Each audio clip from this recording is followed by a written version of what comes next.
Hey, it's Scott Petrak with another episode of the Brown Zone Coverage Podcast. A lot has happened since we last did this, or has it? The draft doesn't start until tomorrow. Deshaun Watson's legal situation isn't resolved, and Baker Mayfield is still on the Browns as of today and on the trading block. Here to discuss all of this and more on the eve of the draft is Dave Chudowsky of Go, the WKYC Morning News. What's up, Chud? Scott, how are you? I apologize. It has been a while. I went on a little vacation last week, and I've kind of just been hiding out. So my apologies. But I am back and ready to go. But you know what, though? Is it me or is the – I know it's not me because it's obvious. I mean, the draft's not in Cleveland. They don't have a first-round pick. I mean, much different scenario than last year, and that's the story I'm actually working on. I put a piece together for tomorrow morning on Go. On Channel 3, just talking about how, it's not the same. I mean, the Browns Super Bowl is gone. This is the Super Bowl tomorrow, but it's not. I know. No, you're exactly right. And, I've still done some of the pre-draft features that I normally do, talking to coaches of guys that I think the Browns have a chance to draft, maybe at 44 or 78. But right. The buzz isn't the same. The conversation, I've said it before, I'm on this text chain with a bunch of knuckleheads, and there's been like hardly any draft conversation. There's still some diehards out there. I ran into my cousin, and he was breaking it down for me, had names for, the second and third round. So some people are still all in, but overall, how could you be? There's no pick on Thursday. Andrew Berry. It's said it's unlikely that they'll move back in the first round, and I don't really see any reason they would do that. So you're going to have a Thursday night where they're not going to draft a guy. I think the sports bars are going to be slow. I think Andrew Berry's going to be not busy either. Really, to me, the biggest question is if Baker Mayfield's going to be traded during the draft, right? Which is a whole nother scenario than the usual, oh my gosh, the Browns are drafting a guy in the top 10. Yeah. A producer just came up to me literally 10 minutes ago at work and asked me, hey, do you think Baker's going to get traded Thursday, on Saturday? Like, when's he going to get traded? And my answer, and I'll ask you because you know more than I do, I just said, listen, I have no clue. It could happen at any point. And really, it's just, these teams are, playing, throwing bait out there and playing with each other, trying to feel each other out. And I don't think is there any way to really answer it based on, you don't know what teams are going to do. Maybe it happens after the first round, after you see what happens, or, no one wants to tip their hand, right? Right. I think it's going to come down to what happens with the quarterback needy teams in the first round or two. And for me, the first flashpoint is Carolina at number 6. If Carolina does not take a quarterback, right, and we're assuming it's Malik Willis or Kenny Pickett, if Carolina doesn't take a quarterback, then I think a Baker trade could happen at any point after that. And okay, because I don't think Carolina has their starting quarterback, right? It's Sam Darnold, and to me, Baker's better than Sam Darnold, and he's shown that through their first 4 years in the league. And Carolina doesn't draft again until like the 4th or 5th round. So they're not going to get a starting quarterback through the draft if they don't take one at number 6. And then I think it opens the door. Now, I don't think Carolina wants to announce that. I think they want other teams to think they might take a quarterback, and maybe they do take a quarterback at 6. But if they don't, and they keep that pick and they take an offensive lineman or whomever they would take, then I think the door's open for a trade with Carolina. Now, could it happen Thursday night? Sure. Could it happen Friday morning before the second round? Yes. I mean, that seems like a possible sweet spot, assuming Carolina does want Baker Mayfield. And you could say the same thing for other teams, right? Does Atlanta, if they don't take a quarterback at 8, do they want someone to pair with Marcus Mariota? Seattle, I think they're drafted number 9. Do they not take one and then say, okay, let's get Baker in here. We like him better than Drew Lock. Right? I mean, it's the same teams we've been hearing. It's just one less option for them to fill their quarterback spot would disappear in the first round or two, And then just real quick, some other, then you get to second level teams that have starting quarterbacks or possibilities of starting quarterbacks, but, could Tampa Bay say, get done with the draft and say, you know what, let's say Baker, maybe he can sit behind Brady for a year, and we like the idea of Baker down the road. I'm just throwing out possibilities. San Francisco, if they trade Jimmy G, Nate Sudfeld is their backup to Trey Lance. Trey Lance is unproven. Would they like Baker to be that guy in case Trey Lance fails? And then you always think about Detroit just because of the John Dorsey connection. Those are the teams that kind of jump to mind as far as, okay, maybe when the dust settles on the draft or even during the draft, that you could have Baker movement. But I know that Baker wants to be traded this weekend, and I think the Browns want to trade him too. I just don't think this is a comfortable situation for anyone. I think Andrew Berry has come to grips with, I think he should. I don't know if he has. I think he should come to grips with the fact that he's going to have to pay a chunk of Baker's salary, right? It's almost $19 million guaranteed. I don't know what that chunk number is. Is it half? Is it 13 million? So the new team only has to pay 6 million. I don't know what that number is, but I would assume that the bigger the number gets, the better the draft pick the Browns get in return is. So, do they say, okay, we'll give you the team 12 million and you give us a third round draft pick? Is that the spot, right? Is that the negotiations? And I think it goes something like that. And then it's just finding a team that wants Baker enough to pull that trigger.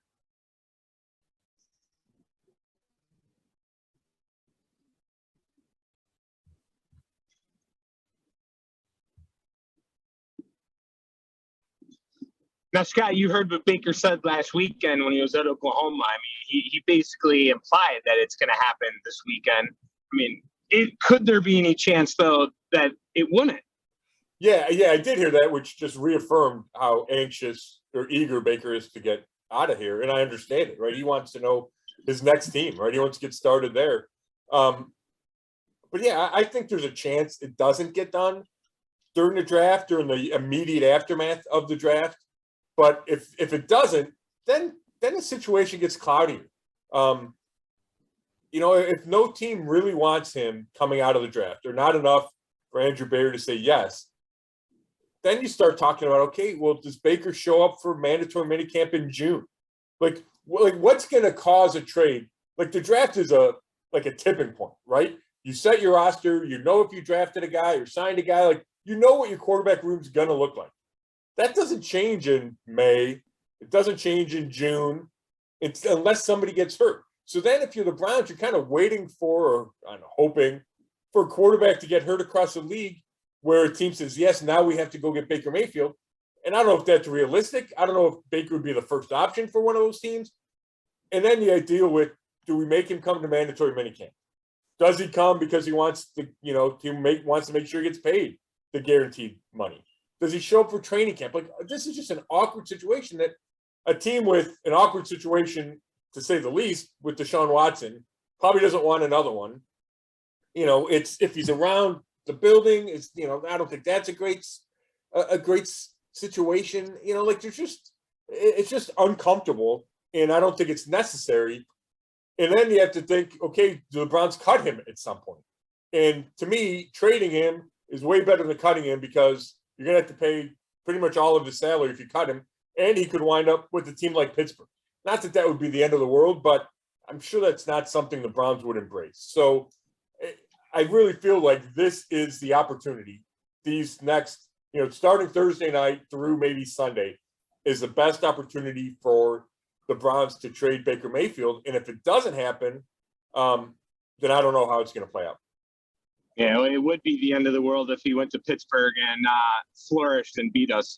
That would not be good. Right. So, yeah, I just, let's last thing on this and then we'll move on. But, I've heard different national reporters and people speculate that he could still be on the team come training camp and the year next year. And if Watson's out, then he could be the guy still. I just don't buy that. And I go back to, I said last time we had the podcast, Stefanski already mentioned Brissette, and I just can't imagine any way he is starting again for the Cleveland Browns. I can't buy it. I'm with you. I mean, I don't like to say never, right? Because true. I could look silly. Right. But I don't know how they mend these fences. Baker's got a strong personality. He's stubborn. Now, if they said, hey, we're not going to trade you, period, then I don't know if he has better options, but the Browns don't want him here. I mean, they've made that clear, right? They would be holding on to him almost out of spite, like, hey, we need to trade for something. And, yeah, I get that from a business standpoint, but I just don't think it works from a personal standpoint. And yeah, that's why I think it's really important that they make this happen. But I'm with you, Judd. Like, yeah, I just can't envision that. I mean, the Browns have 3 quarterbacks right now, right? Not that they couldn't finagle that or get rid of Josh Dobbs or something, and maybe they draft a quarterback anyway and put him on the practice squad. But my point is, he just doesn't fit, and he doesn't want to be here, and they don't want him here. And that's why they don't have any leverage, but they knew that. Once they went after Deshaun Watson, and once they completed that deal, they knew that they would have little leverage in trying to trade Baker Mayfield. Now, the fact that the market's not big, it's not the Browns' fault, right? That's a Baker issue. There's not a lot of teams that say, hey, Baker's worth trading a bunch for because we don't think he's that good. But the Browns removed their leverage. So now I think they have to suck it up and take whatever they can in a trade. Sure. So in closing, never say never, but we doubt it anyway. All right, let's get to the draft. So tomorrow night, that we're taping this on Wednesday, Thursday night, first round, Browns don't have a pick. Second and third rounds on Friday night. So second round pick 44, third round 78-99, right? Yep. Then round 4 and on would be Saturday. Mm-hmm. And they have a 4th round pick at 118. Then they have a 6th and 2 7s, right? Correct. 7 picks in all, 3 in the top 100. Yep. So Andrew Berry spoke last week. I wish we could have recapped that last week, but let's just touch on it real quick. Besides him basically implying or saying it would be difficult, or he does, well, I forget his exact quote. I just watched it this morning, but he's basically saying it's unlikely that they would trade to get back in the first round, never rule anything out. Do you agree with that? You agree that it's doubtful they get back in the first round? And also, did anything else come out of his news conference? Because I read it and listened to a lot of it, and I didn't feel like much came out of it other than that. No, there was nothing there. You hit on the one newsworthy, if you want to call it that, statement. He talked in generalities. He talked philosophy. And I believe that he's being honest when he talks philosophy, right? And they don't like to make absolutes. And, they want to think long term, and they want to be in a position where they can draft the best player. Like, I believe him when he says all those things. But it makes for a bad news conference when you ask him specific questions and all the answers are generalities, right? And he didn't give any information up on Baker.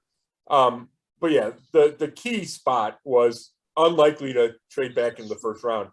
And I don't think he would say that if he thought there was a decent chance, right? I think he knows the reality. And the reality is the Browns don't have a lot of draft picks. I mean, they have 7 this year, which, is about the minimum, right? You start with 7. And 3 of them are real late. And then they've traded away 2 more picks in each of the next 2 years, including first rounders for Deshaun Watson, right? So they don't have the draft stockpiles that they like to have and that they normally have. And with that as a backdrop, that makes trading back into the first round, really difficult. And I just don't think this is an organization that is going to mortgage the future to move up to draft a player at 28. Now, if the perfect player were there, maybe, but I also think the Browns don't believe in the idea of a perfect player, right? At the core, it's the more chances you have in the draft, the better off you are because it's a crapshoot, right? So if you focus in on 1 or 2 or 3 players, that's the wrong philosophy. You know what I mean? And I'm not saying there aren't exceptions. They traded up for JOK last year.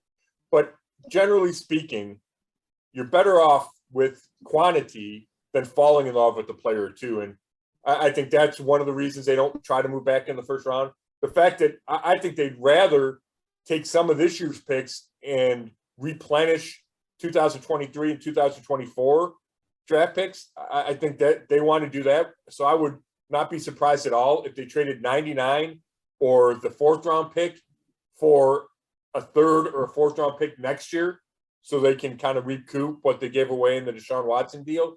So for all those reasons, and the fact that they have a strong roster right now, I don't think they're going to move back in the first round. And I think by Barry even saying it's unlikely means that there's an almost infinitesimal, I can't even say the word, a really small chance that they're going to trade back up in the first round. But what if they look at it, at our quarterback, we have our running back, we have this, we have that. We need one. We got Amari Cooper. We need one more stud receiver, and we think we can be unstoppable. I know you call it a crapshoot, but if they're that confident a guy, and listen, we've seen receivers where they come in and make a huge impact. We just saw it in Cincinnati last year. Yeah. Why not take that chance? Well, I mean, I get what you're saying, and there's a lot of people that think that way, right? Like that I would say is the most popular question I get asked is, well, can they move back in the first round? Because I think people like the action. I think they like being part of the first round. But I guess my question would be, would you give up both third round picks to go from 44 to 28, right? So now you drafted 28 and then you don't draft again into the hundreds. Like, is that receiver that you trade up to get, is he going to be worth the defensive tackle you don't take and the defensive end you don't take, right? Like, I think that's how you have to weigh it. And you have to weigh it. Okay, let's just, for example, say George Pickens out of Georgia is that guy that you would go up to trade for. Is he better necessarily than Watson out of North Dakota State, or Sky Moore out of Western Michigan, or John Mechie III out of Alabama? And even if you think he's better, is he better plus the two other players you don't get? Like, that's how you have to weigh it. And that's why I feel like it's a really long shot for the Browns to be in a position to do that. Now, could they trade up from 44 to 38 because there's a guy that they like and they're afraid he won't fall the last 5 spots?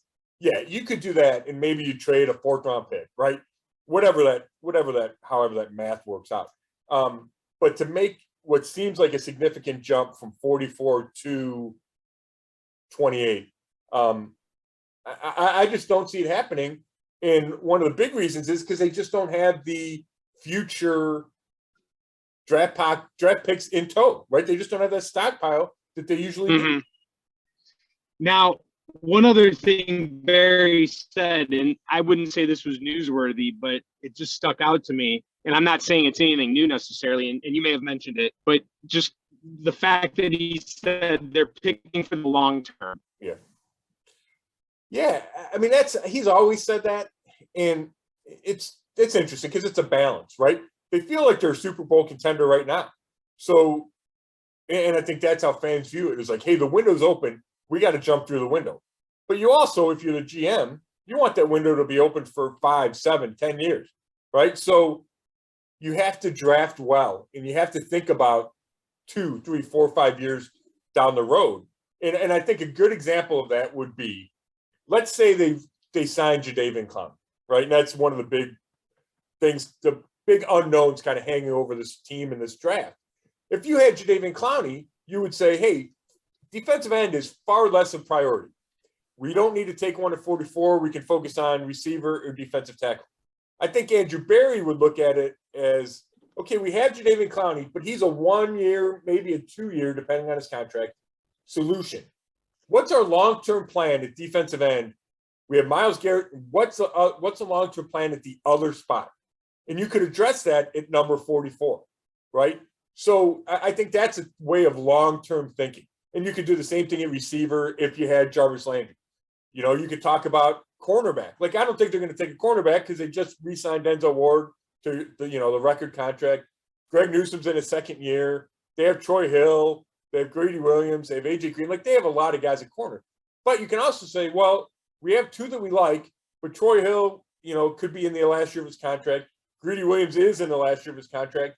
So if we love a cornerback whatever pick in the draft, yeah, he might not play this year, or he won't play a lot, but he could be our number 3 a year from now, right? Like, I think that's when Andrew Barry talks about thinking long term, That's the kind of stuff he talks about. And you can't be so focused on what's my depth chart look like week 1 of 2022. You have to have a much bigger focus, wider focus. So you've touched on it a little bit. What are the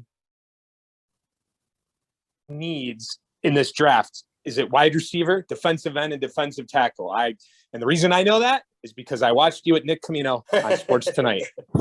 Yeah, I mean, I haven't been able to get off those 3 positions since the end of the season, really, and then as the offseason played out, right?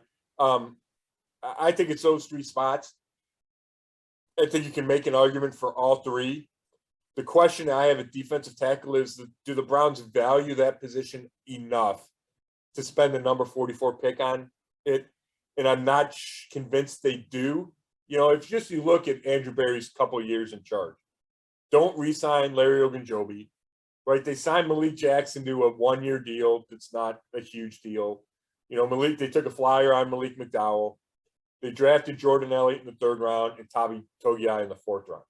So the most resources they've poured into that position, they cut Sheldon Richardson instead of paying him a big salary, you know, what he was owed heading into 2021.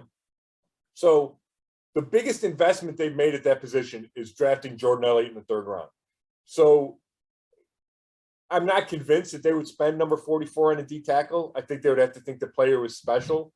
And maybe Travis Jones from Connecticut is that guy. And I wrote about him, and he's intriguing to me. So, but I have that question in my mind.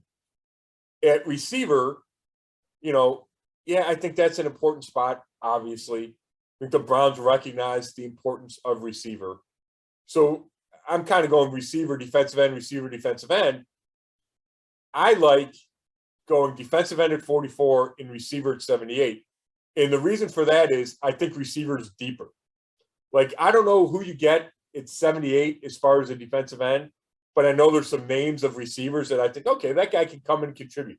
Now, of course, there's a drop-off, and maybe he doesn't step into the starting role week 1, like if you drafted a guy at 44 might. But if you're talking combinations, and that's what a lot of the draft is, right now, and depending on how the board falls, right? If all the top defensive ends go off the board, then you have to adjust and be flexible. But right now, I like the idea of defensive end at 44 because I think it's such a premium position. And right now, they don't have someone to start opposite Myles Garrett. And then you come back at 78 and take a receiver there, and you hope Alabama's John Mechie III falls there because he's coming off an injury. But Nick Saban loves him, and I think he fits in well with what the Browns are trying to do. Okay, so I'm putting the pressure on you right now. I hope that you are ready for this, Scott. Sure. But and this is almost impossible because of, I mean, you just have no idea how the whole. Yeah. Let me ask you this real quick: is even the top 10? Is it? And I'm going to be as transparent as possible. This is probably in my life the least amount of top 10 research I've done. So I'm gonna come clean on that. So. But I think what the research I have done, it seems like more wide open than it usually is. Is that right? Oh, it is. It is, Chud. And I was starting my mock draft last night. And, you know, this happens every year. But if you get one guy out of place, it feels like, man, I don't know where anybody's going. Like, it just feels like anybody in the top 10 could take just about anybody in the top 10. And, yeah. And I think when there's not any quarterback certainty, and I feel like there's no quarterback certainty heading into this draft, that makes it difficult too, right? Like, I don't have a quarterback going in the top 10. I'm not sure. I think I might have my first quarterback right now, and I haven't sent it in yet, is Kenny Pickett at number 20. Or I think I want to pick at 20. So my point is, like, you used to be able to pencil in, okay, this quarterback's going to 1, or this quarterback's going to 4, or we know we're going to have 3 quarterbacks in the top 10. When you don't have that, I think it becomes even more wide open. And you said penciled in. You could never pen it in. It's penciled because even when you think you know, I mean, the mock drafts are hard enough when you think you know. Exactly. And now we don't know. So, all right, so let's get back to the question I was going to ask you before that, because I really like your insight, and I think people respect and like the fact that you analyzed how you feel it's going to go defensive end at 44, receiver then at 78. So give me the guy. Who is it going to be at pick 44? You are on the clock. Yeah, it's hard, Chud. I mean, I'm looking at it right now. And last night I was doing it, and I have two guys right now. Right, I'm going to do my Browns at the bottom of my first round mock draft. Then I have who the Browns going to pick throughout the draft. Right now, I have it as David Ojabo from Michigan, the pass rusher that's coming off the Achilles that tore during his pro day. If he were there, I think the Browns might be willing to take him despite the injury and despite the fact that he could miss a big chunk of his rookie year. And that goes back to thinking long-term, because this is a guy that could have been drafted in the top 10 if he were healthy. He's got an interesting story. Like he grew up overseas, took up football late, didn't even know like some of the rules like a year or two ago, but is such a good athlete that you dream about him coming off the other edge from Myles Garrett. So if he's there, and he might not be, like he might go earlier, despite the Achilles. But if he's there, I think the Browns give him a lot of consideration. And then Boye Mafe from Minnesota. He's another edge rusher that he could go in the first round, but if he's at 44, I think the Browns might have a hard time passing him up. All right. Anything else on the draft before we move on? I got some questions. We have some catching up to do on some other things. Yeah. But let me know. I think they'll probably take a kicker. Okay. Yeah, that's right. Yeah. I talked to yesterday, and I wrote a story that showed up on brownzone.com this morning about Gabe Burkich from Notre Dame Cathedral Latin. He went to Oklahoma. Super strong leg. Like he was 10 of 14 from kicks over 50 yards in college. He's a tall kid, so he's got a lot of leg action. I don't know if he'll be there when the Browns pick in the 6th round. He could go earlier than that, but if he is, I wouldn't be stunned if the Browns took him. He had season tickets. His family had season tickets for like 17 years, sat behind the uprights. So it'd be a great story. And he said that he wants to come to the Browns. And then you think about other positions. Like, do they draft an offensive tackle? And that would be a little long-range thinking. Plus, you don't know if Jack Conklin can be ready to go week 1. Tight end. I think that's a fascinating position because we know that they franchise tagged David Njoku and they cut Austin Hooper. Well, if they let this draft go without drafting a tight end, then I think you're going to see a shift in what they do offensively, right? There's not going to be nearly as many 3 tight end sets, and they led the league in that in 2021. But if they take a receiver a tight end in the 2nd round, it probably won't be the 2nd round, but in the 2nd, 3rd, or 4th round, then I think it probably won't be as big a shift in philosophy because then they'll add a tight end at a relatively high draft spot, team him with Njoku and Harrison Bryant, and it might look at least close to what it did last year. But I think if they don't draft a tight end, it signifies a significant change in how the personnel packages could look when we get to games. Any big surprises do you think will come out of the draft? Anything that, people are like, wow, I did not see that coming? No. I mean, I don't think so. I think I mentioned it earlier.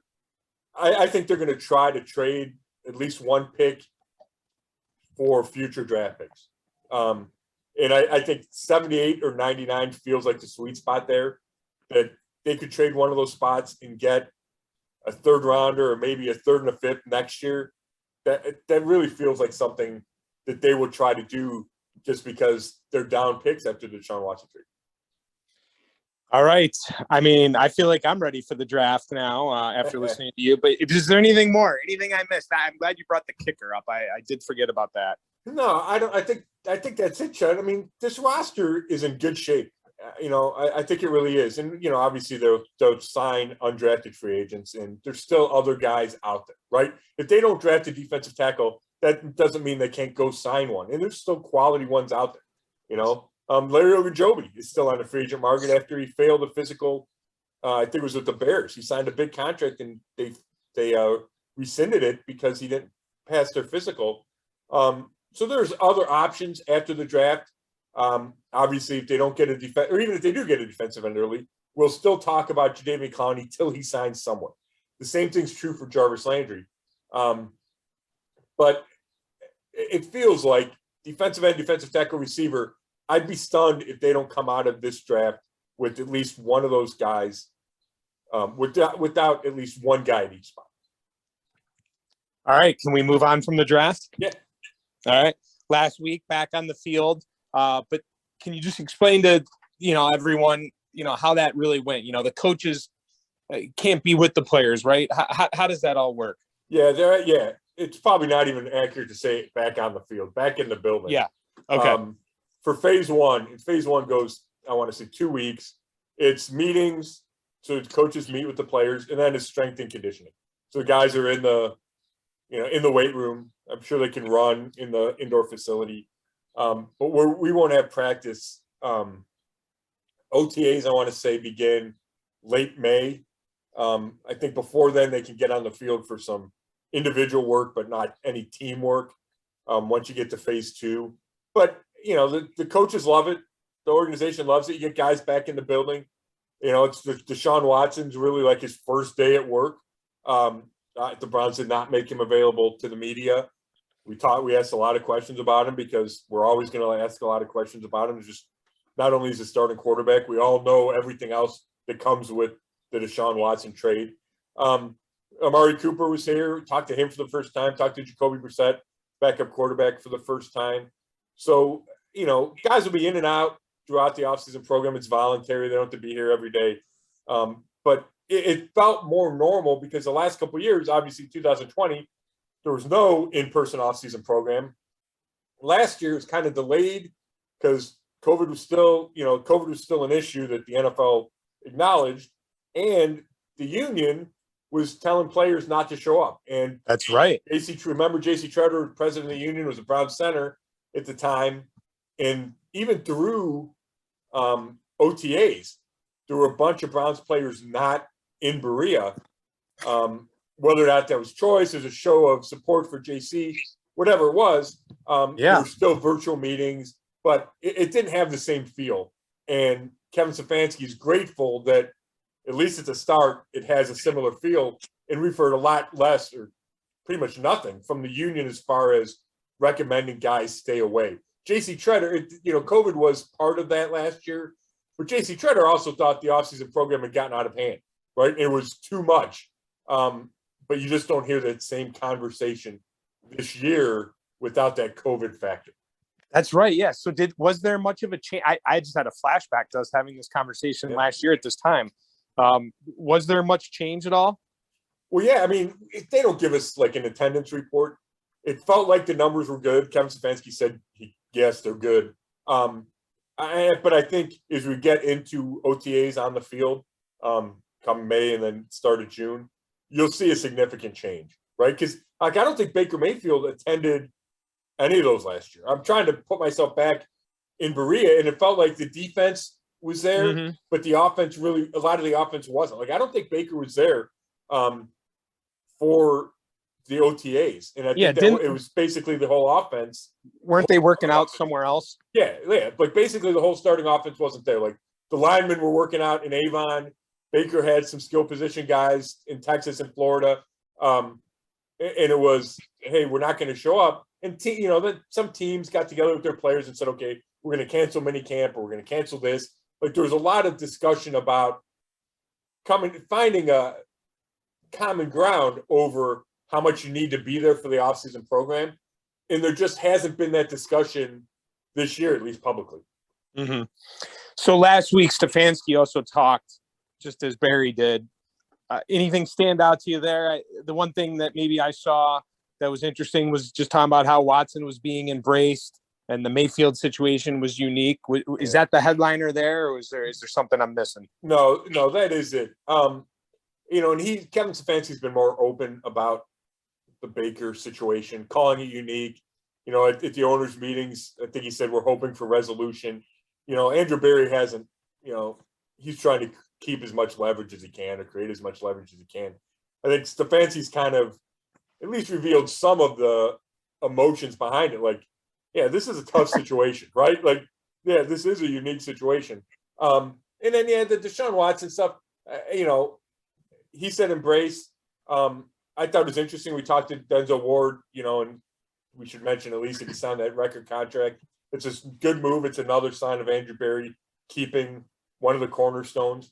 The number 4 pick in the draft, the year Baker was number 1. But Denzel said that he's had constant communication with Watson since the trade. And he says he trusts the organization. He trusts Andrew Berry, that they did their due diligence on Deshaun Watson as a person, right? And that they said, yes, he's the right guy for us. He's worth bringing on. We looked into all these serious allegations. So I thought it was interesting that Ward said he trusts the organization, and that he said he's been in constant communication with Deshaun Watson, which to me kind of signaled that maybe there was some trepidation, right? You hear all this stuff about Deshaun Watson, and for Ward to, it seems like, seek him out was at least, I took it as, okay, he wants to get to know this guy. He wants to find out if he can trust him. If his quarterback's a bad guy, right? If he's guilty of this stuff that he's being accused of, at least he wants the communication there. And I don't know if every player cares. I'm sure there's some guys that just don't care. He's my quarterback. I'm going to play for him. But I do think there's, the roster's 90 guys right now, right? Or 80 something before the draft. I think there's a segment of guys on the team that really want to feel like their quarterback is not a monster, right? That he didn't do all these things. And it'll be interesting as we get back in the locker room, we talk to more and more guys, how they're all kind of coming to grips with the Deshaun Watson trade. And I think it'll be easier for some and maybe more difficult for others. And they will need to actually sit down with Deshaun Watson. And I asked Kevin this, and he wouldn't answer. But I'm curious if Deshaun Watson stood in front of the team, or maybe he's waiting until training camp and everybody's there, or mandatory minicamp. But does he stand in front of everyone and explain himself and say, hey, I didn't do this, right? Because I think there's guys that would be in that room that would want to hear him say that. They now have the highest paid quarter and cornerback in the league, right? Yeah, they do. I mean, and we always talk about the most important positions in football, and you throw those two and left tackle, right? Those are like the top 3. Well, defensive end. Defensive end. I mean, and Miles was the highest paid guy there for a while. Yeah, right? Yeah, there you go. Yeah. So then, I mean, gosh, here's what's funny. If we could only have Phil Dawson and Joe Thomas back, oh my gosh, right? I mean, to have one of the best ever at each of those positions, and it just, I mean, I don't want to say it was wasted, but you know what I mean. Those losing years, it was just like, I do. Hey, real quick, Chad, I think they have the top play guard too in Joe Bitonio. At least he was when he signed that extension last year. And yeah, what's interesting there is I don't know if anybody in the league would call that a premium position, but with the Browns in their running attack, they view that as premium enough to pay Bitonio and Teller huge money. So. Do you think Ward is the best corner in the league, though? I mean, do you think that's deserving? I mean, I'm especially with the injuries. He's not the top. I don't think he's the best corner in the league. Jalen Ramsey probably is. Xavier Howard got paid a ton of money. I think he's a top 5 corner in the league. And when your time comes and you're a top 5 guy, you're going to get paid like number 1. That's just how it works. So I have no problem with the deal. I know people bring up the injuries, and he's missed, I think he missed 4 games and 3 games, and then 2 last year. One of them was for COVID. I think the fact that he was on the field for 15 of 17 last year was reassuring to the Browns. But if you get Denzel Ward for 14 of 17 games and he plays at an elite level, that's worth the money.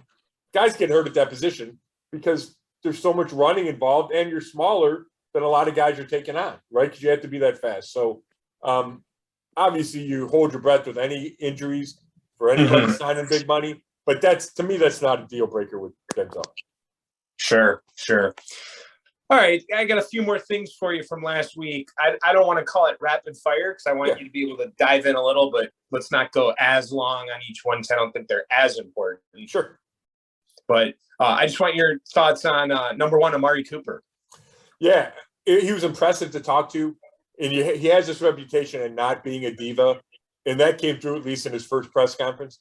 Yeah, he's going to be a huge addition, and he said he takes on the responsibility of the Browns wanted to fix their passing game, and they got Watson and Cooper, and he's good with the responsibility of, I'm in charge of improving that passing game. How about Jacoby Brissette? You feel comfortable with him if, he has to be the guy for a certain amount of time? Yeah, it's interesting. I think he's a quality backup. I know that they really like him. He's a high character guy, is the reputation. Similar style to Deshaun Watson, not the same athlete, but makes plays with his legs, makes plays on the move. So the Browns are looking for that. I don't think he's the best backup in the league, but I think he gives you a shot if Deshaun Watson's going to miss time. And the expectation is he'll miss time at some point, whether it's injuries or suspension or whatever. But I think there is a comfort level in having Brissette as your number two. How about Clowney? What do you think is going to happen there? He's so hard to predict because he's not a guy that cares about when he signs. Right? Right? We've seen him. He signed late, like the last 3 or 4 years. He's a guy that I think is really interested in getting that last dollar. He wants to play somewhere warm. Doesn't mean he won't play back in Cleveland, but that's a consideration for him. I don't know if he's holding out for a second year on the contract or a third year because he had a really strong season for the Browns. I don't know. It's tough because if you don't have a commitment from him, and if you have a commitment, then you might as well make it official. If you don't have a commitment from him, there's a big hole at number 2 end, and that's why I have them taking a guy at number 44. So, even if they take a guy at 44 that doesn't take Clowney off the table, but it might take a 2-year deal off the table for Clowney, and I would say it probably lessens to some degree the chances that he comes back. Sure. How about the Hugh Jackson situation? You want to touch on that at all? Yeah, no, I'm glad you brought that up. So the league is investigating. Mary Jo White, former chair of the SEC, Securities and Exchange Commission, is investigating when Hugh said that he initially said he was paid to tank, paid to lose. Then he backtracked and said he received a bonus structure based on certain criteria. Andrew Berry did as well. The Browns are adamant that they never paid anyone to lose. And there's some gray area here, right? Yes, the Browns went young and started, young quarterbacks and were okay losing, right? Like they were in the business of trying to rebuild, and you're better rebuilding when you have the highest draft picks possible and the most draft picks possible.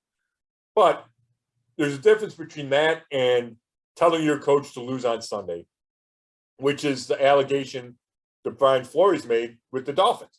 And the Browns are adamant that that never happened, right? That they didn't tie the bonus structure into losing. It was tied into draft picks. It was tied into having young guys. Now, if that correlated losing, which it did, they're smart enough that they know that. But I think they're also smart enough that they would never make it clear or obvious that they were trying to lose. In fact, I don't think they were trying to lose every week. I think philosophically, they were trying to create, get more draft picks, and they know that that comes with losing. But on a weekly basis, I think Hugh Jackson was charged with winning games, and he didn't. So the Browns say they welcome the investigation. They've been adamant time and again about denying Hugh Jackson's initial statements. So it's supposed to wrap up soon. The Browns are confident that they'll be exonerated. But obviously, when the league investigates anything involving your franchise, it's significant, and it is newsworthy, and I'm glad you brought that up. Also, did you touch on this earlier with the Watson situation as far as the situation with court, that he wouldn't go until after the season? Yeah, I don't think we have. It's Yeah. I mean, I don't know if you saw it. The Browns Super Bowl odds dropped like yesterday. I want to say from 20-1 to 14-1. And that would seem to me that it has something to do with Deshaun Watson's availability in the 2022 season, right? I mean, Vegas doesn't post why the odds moved, but it's certainly interesting that the odds moved.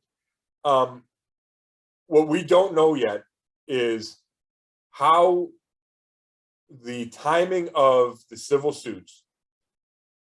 lawsuits will affect any punishment from the NFL. The NFL has not said whether it will one way or the other. Right? The NFL does its own investigation, but the question to me is if the league wraps up its investigation in July, but there's still 22 civil lawsuits that are ongoing and not scheduled to go to trial until 2023 because the legal sides for the plaintiffs and Deshaun Watson have agreed that there will be no trials between August 1st and like March 1st. So he's not going to have to go to trial for these civil lawsuits during the season. There's been an agreement reached. So we know, unless there's a settlement, we know that the majority, if not all, civil lawsuits will wait until after the 2022 season. So will the league, even if it wraps up its investigation, will the league discipline Deshaun Watson, assuming it feels like he deserves discipline, with all this unknown out there, right? And with all these lawsuits unsettled, that's a question. And I don't have that answer, but I think it's the biggest question surrounding Deshaun Watson. Because if the league says, hey, we need resolution from these civil lawsuits, we want to hear the testimony, right? If they go to trial, we want to hear what's said, because if they suspend him for 4 games and then all this stuff comes out in the trial, can the league go back and suspend him for more games? Like, I think that's a question that the league has to answer. So I think there's a chance with the delay of the lawsuits that Deshaun Watson could not be punished or disciplined by the league in 2022. It could wait until 2023. Now, I'm not saying that is fact. I'm just saying that I think that's a possibility. And, would the Browns welcome that? You're better off having a potential punishment later versus now. Who knows? But I think that's on the table given the timeline of the lawsuits. Now, they could also get settled, and then the league says, okay, we can act. So I think it's all in play. But it's certainly interesting. It's certainly something that bears watching, because the number one question facing this team is if Deshaun Watson will be suspended, when and for how long? Yeah, no question. Last thing I want to touch on, the schedule comes out May 12th. And if I was looking at that stuff on Twitter from the media guy correctly, it sounds like they're going to like tease the fans with things here and there. Did I read that right? Like they're going to let you know what the Thursday night game is. Then they're going to announce something else. And then at like 6:00, you can announce your first home game. Like, I mean, did I read that right? That they're really drawing this out? Yeah, you did. And it's going to be, I know people are excited about the schedule. So am I, right? It gives you some clarity. And we'll talk about it. Maybe we'll talk about it May 13th, Judd. We can schedule a pod right now to break down the schedule. But yeah, they are going to drag it out. And it just, from my perspective, it just, it strings out everything, right? In fact, tomorrow night, the league is going to announce at some point during the draft, I believe, who the week 2 game is going to be. The week 2 Thursday night game is going to be.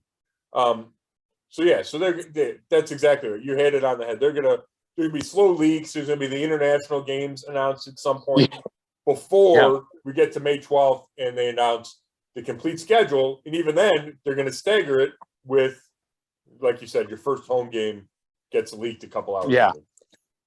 Because that week 2 game on Thursday, that will be the first time it's on Amazon or Prime or whatever, right? Right. So that's the big that's the big carrot there. Peter King likes to guess on what games it'll be. He thinks it'll be he had Broncos somebody. I think it was an NFC. It was an AFC West game. It was like Chiefs Broncos or Chiefs Chargers.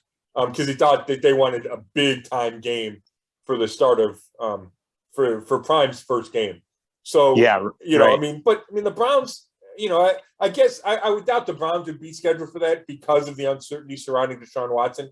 I would think that the TV schedulers would backload the Browns games because they would want Deshaun Watson to be playing in them. The backload the primetime games. You just answered my next question. That they have to be the most difficult team to schedule for because of that. Because the difference that he makes, and early later in the year, and we've seen the NFL get burned by the Browns before when they gave them a lot of primetime games and they didn't come through, and but yet they get a lot of eyeballs, and for as bad as they've been, that they give you ratings, so they have to be the most difficult team, Scott, to do for television. I would think so, right? I mean, if they showed up on week 2, let's just say week 2.